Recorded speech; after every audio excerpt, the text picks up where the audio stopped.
16 December সকালে সূর্যোদয়ের সাথেই ৩১ বার বেজে উঠবে তোপধ্বনি। মসজিদে মসজিদে মোনাজাত, সাথে মন্দির, গির্জা আর প্যাগোডায় বিশেষ প্রার্থনায় স্মরণ করা হবে ৭১-এর বীর শহীদদের।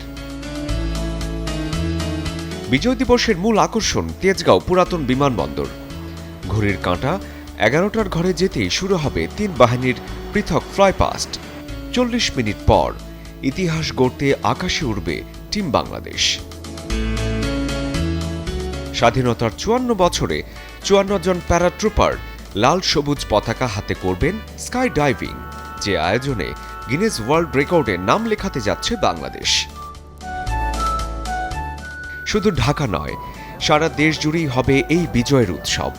সেনাবাহিনী, পুলিশ, বিজিবি ও আনসার সদস্যরা থাকবেন ব্যান্ড শো নিয়ে। মুক্তিযুদ্ধ বিষয়ক মন্ত্রণালয়ের উদ্যোগে চলবে ৩ দিনব্যাপী বিজয় মেলা প্রতিটি জেলা উপজেলায়।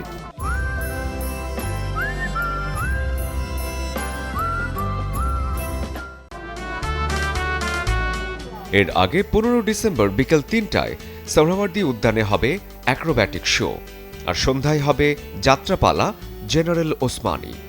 ১৬ ডিসেম্বর সন্ধ্যায় স্বাধীন বাংলা বেতার কেন্দ্রের গান একযোগে গাওয়া হবে দেশের ৬৪ জেলায়।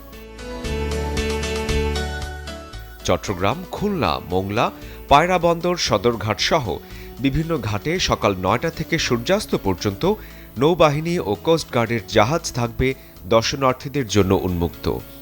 আর সিনেমা হলে শিক্ষার্থীদের জন্য চলবে বিনা টিকেটে মুক্তিযুদ্ধ ভিত্তিক চলচ্চিত্র। জাদুঘরগুলো থাকবে সারাদিন খোলা। ধর্ম, বর্ণ, শ্রেণী সব ভেদাভেদ পেরিয়ে এই বিজয় সবার। আকাশে পতাকা আর মাটিতে উৎসবের ঢেউ। বিজয় দিবসে পুরো দেশই আপনার গন্তব্য। শরীফুল হক, চ্যানেল 24।